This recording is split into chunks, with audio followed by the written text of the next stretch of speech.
BCom part first के F के second paper business statistics में आज हम नया चैप्टर स्टार्ट कर रहे हैं। This is measure of dispersion, जिसे हिंदी में अपकिरण बोलते हैं। इससे पहले हमने जो चैप्टर अभी क्लोज किया है, एंड किया है, वो सेंट्रल टेंडेंसी ऑफ का चैप्टर था, मेजर ऑफ सेंट्रल टेंडेंसी। उसमें हमने मीन मोड मीडियन के बारे में पढ़ा था। इस प्रकार के जो माप होते हैं उनको हम प्रथम श्रेणी के माप बोलते हैं। अब जो हम पढ़ रहे हैं, this is the second order of measures.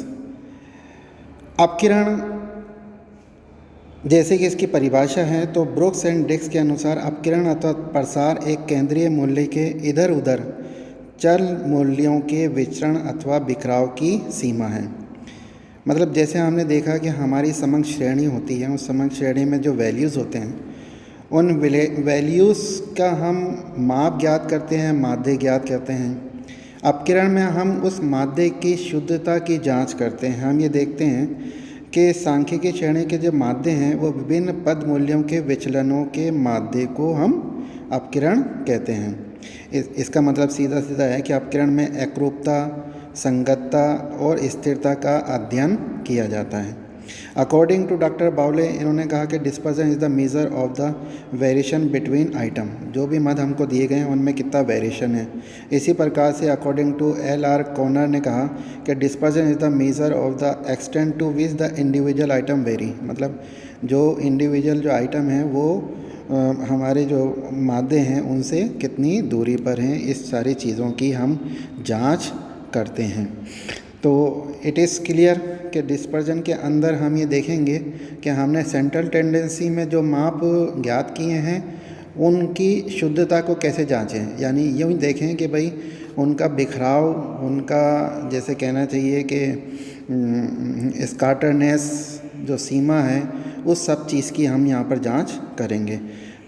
ऐसे डिस्पर्जन के जो मेजर हैं वो दो प्रकार के हैं। एक एब्सोल्यूट मेजर, जैसे कि हम यूनिट वगैरह में देखते हैं, इनको हम एब्सोल्यूट मेजर बोलते हैं। और अगर हमें कंपैरिजन करना हो तो जैसे रेशियो में या परसेंटेज में निकालना हो तो उसको हम रिलेटिव मेजर के नाम से जानते हैं। एक एग्जांपल्स की सहायता से समझते हैं कि डिस्पर्जन में क्या किया जाता है। सपोज़ हमारे पास ये ABC 3 तरीके की सेट दिए गए हैं जो कि 10 हैं।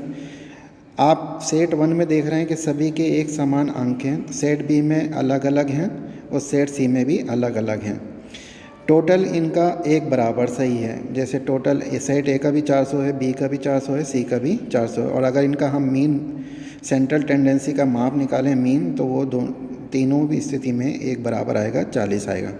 लेकिन आप देखने की कोशिश कीजिए, A में 40 के बिल्कुल समान से मूल्य हैं, B में थोड़ा बहुत उसके आसपास के मूल्य हैं, लेकिन C में आप देख रहे हैं कि जो पद मूल्य दिया गया वो एक तो 1 है और एक 80 है। मतलब इसमें काफ़ी ज़्यादा वेरिएशन है। तो it is clear that item set A में जो आइटम है do not exhibit and variation, उसमें किसी प्रकार का वेरिएशन नहीं है। The value of all the item are equal, बराबर से हैं। Hence in the case of mean fully represent the data to describe. क्योंकि अपकिरण में हम ये देखते हैं ना कि भाई हमारे जो माध्य हैं वो समांकों का रिप्रेजेंटेशन कर रहे हैं या नहीं कर रहे हैं। तो सेट A में वो रिप्रेजेंट कर रहे हैं, लेकिन सेट B में हम देखते हैं कि कई सारे मूल्य जो है वो थोड़े से डिफरेंट हैं, माध्य से अलग हैं। The minimum and maximum value given by 36 and 44। मतलब जो मिनिमम वैल्यू है वो 36 है और अधिकतम 44 है, लेकिन वो इसके बराबर 40 के आसपास ही हैं। In this case the individual item are not very much scattered from the mean and exhibit little amount of variation. मतलब जो वेरिएशन है वो लिटिल बिट है। Hence the means may be consider a good representative of the set. इसमें भी हम mean को जो निकाला गया है माध्य उसको अच्छा रिप्रेजेंटेटिव मान सकते हैं। But in the case C, the mean is 40, yet the value of the item is different from the minimum and the maximum value given by 1 and 80. It is seen that the values are very widely scattered mean, which means the data exhibit more variation, मतलब हमारे जो data है उसमें काफ़ी ज़्यादा विचरण हैं। तो इट इज़ क्लियर कि जो मीन है वो सेटिस्फैक्ट्री रिप्रेजेंटेटिव कर रहा है हमारे डाटा को। मीन की कैलकुलेशन करने के कुछ माप हैं, डिस्पर्जन के मेज़र के कुछ माप हैं। उसमें आपको जो इम्पोर्टेंट माप हैं उनको हम देखते हैं। तो एक तो रेंज है, एक इंटर क्वार्टाइल रेंज है, एक क्वार्टाइल डेविएशन है, एक मीन डेविएशन है और एक स्टैंडर्ड डेविएशन है। इनको हम एक एक करके समझने की कोशिश करेंगे, अध्ययन करेंगे। The first one is range. Range बहुत ही आसान, कैलकुलेशन में काफ़ी आसान है, समझने भी आसान है। तो इट इज़ इसको हम देखते हैं किस तरीके से कैलकुलेट किया जाता है। तो range is the range of set of value of item is the simplest measure of dispersion. It is defined as numerical difference between the largest and the smallest value of the item in the set. हमें जो भी श्रेणी दी गई है उस श्रेणी में जो लार्जेस्ट वैल्यू है और जो स्मॉलेस्ट वैल्यू है उन दोनों के बीच का अंतर को हम रेंज कहते हैं। इसलिए रेंज का फार्मूला होगा L minus S, where L is the largest observation and S the smallest observation.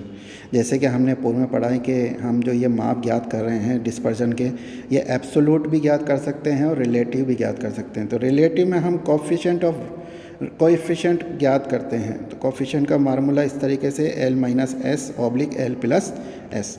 एक सिंपल से एग्जांपल लेते हैं और समझते हैं कि किस तरीके से रेंज कैलकुलेट की जाएगी।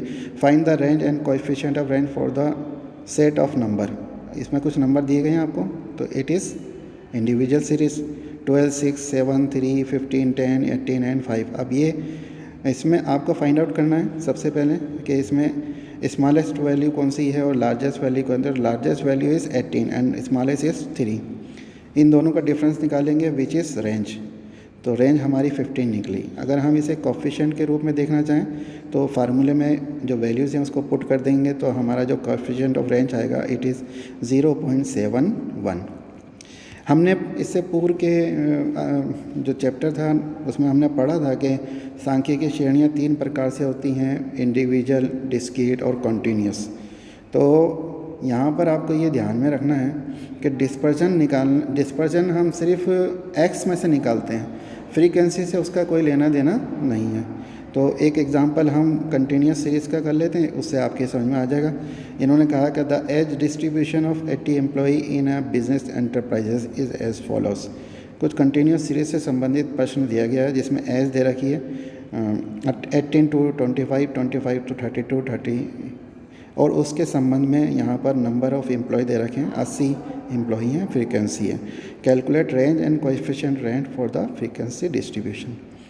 चाहे डिस्क्रीट हो चाहे कंटिन्यूस हो, आपको ये देखना है कि इसमें एक्स में यानी एज में न्यूनतम मूल्य क्या है और अधिकतम मूल्य क्या है। अगर मान लीजिए आपको मिड वैल्यू दी गई होती या मान लीजिए समावेशी श्रेणी दे रखी होती तो आपको उसको अपवर्ज्य श्रेणी में परिवर्तित करना पड़ता और मिड वैल्यू की सीरीज़ कैलकुलेट करनी पड़ती, क्लास इंटरवल कैलकुलेट करने पड़ते, उसके बाद क्वेश्चन का आंसर निकालना आसान हो जाता। तो यहाँ पर हम देख रहे हैं कि मिनिमम जो वैल्यू है एक्स की वो 18 है और मैक्सिमम 62 है। इसको हम फार्मूले में रख देंगे। Since continuous series of data is given the range and coefficient of range are obtain from observing the lower limit of the lowest class and the upper limit of the highest class. हमारा जो lowest class है वो 18 से start है और अपर जो है 62 पे एंड हो रहा है। ये the lowest class is 18 to 25 and the lower limit is as is equal to 18 and the highest class is 55 to 62 and the upper limit is 62. Therefore the range and coefficient and range respectively calculate as। तो इससे clear हो गया कि 62 हमारा L है और 18 is S। हम इसमें से इसको माइनस कर देंगे और रेंज कैलकुलेट कर लेंगे। कोएफिशिएंट ऑफ रेंज निकालने के लिए वैल्यूज़ को हम फार्मूले में पुट कर देंगे L minus S oblique L plus S. 62 minus 18 और 62 plus 18 is equal to 44 oblique 80। जो हमारा निकल के आएगा कोएफिशिएंट ऑफ रेंज इज़ 0.55। तो इस प्रकार से हमने समझा कि अपकिरण में हम जो वैल्यूज़ हैं, जो माध्य हैं, उन माध्यों का वो समंग श्रेणी का बेहतर रिप्रेजेंटेशन कर रहे हैं या नहीं कर रहे हैं, उनमें कितना बिखराव है, वो माध्य से कितनी दूरी पर हैं, इस सारी चीज़ की गणना हम करते हैं। आगे की वीडियो में हम और जो मेज़र किस प्रकार से डिस्पर्जन के कैलकुलेट किए जाते हैं इनके समझने की कोशिश करेंगे। धन्यवाद।